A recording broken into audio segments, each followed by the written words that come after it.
Tzadinu Eloheinu Avak Shot Tov Loch. Tzedakah, my friends, for the security and well-being of all our brothers and sisters around the world. May God protect us from our enemies, and as the old saying is, all those who are supposedly friends.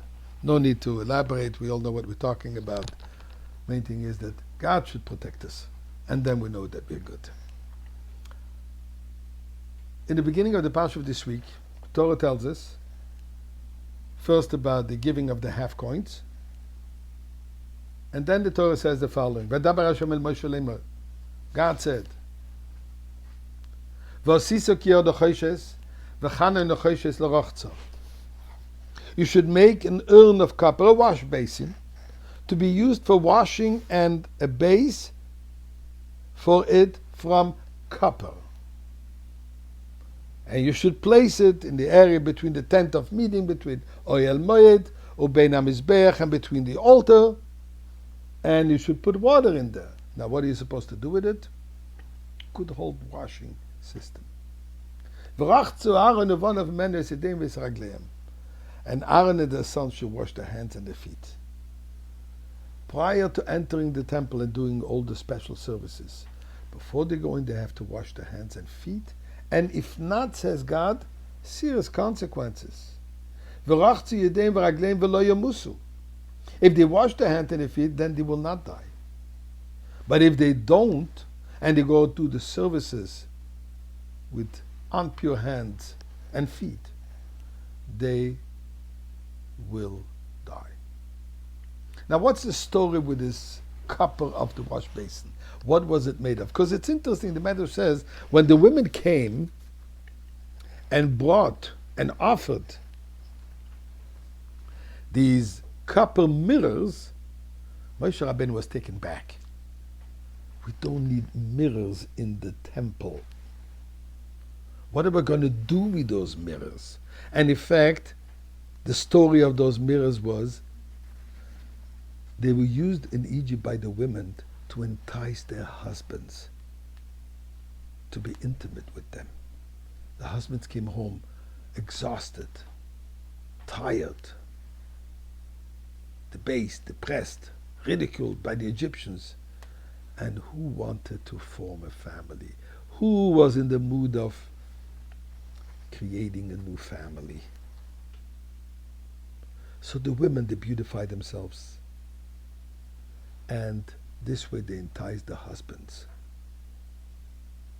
to keep on the Jewish family perpetuated.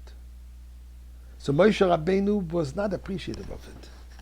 And he said, after all, the temple is a place where we have to transform the physical objects into holy objects.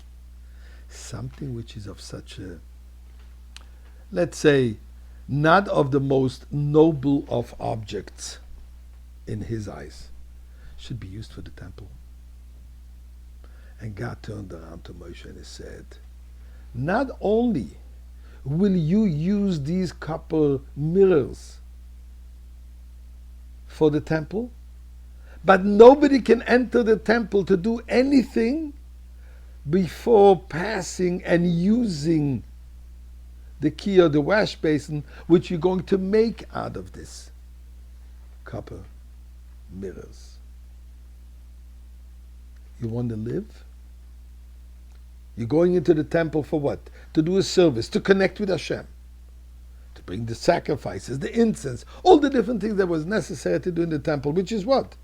A place of holiness, a place of connection with God, a place where one sees God's presence. Says God, you know where you see my presence?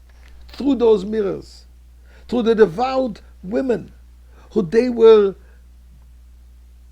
in spite of what Pharaoh tried to do to destroy the Jewish people, they perpetuated. They went at length in the most of sacrificial ways, sacrificing their lives to bring up a next generation. Says God, this is what life is all about. If you don't understand it, then you can't come into the temple, because that's not what life is all about. And therefore, interesting, The kiyor is not discussed together with the other vessels in the previous parsha. It's a stand-alone important object. And this reminds me, after the Holocaust, where did the Jewish people get the strength to rebuild the nation the way we know it today? So I once asked my mother, Aleh Shalom, I asked, Ma, you were only person left from the whole family, you and your mother were survived. Where did you take the strength to build a large, beautiful family? She looked at me and she said one word, Hitler. That's my revenge in Hitler. That's what the women did in Egypt. They took revenge in Pharaoh. They built a Jewish home. Says God, that's the entry to the holy temple.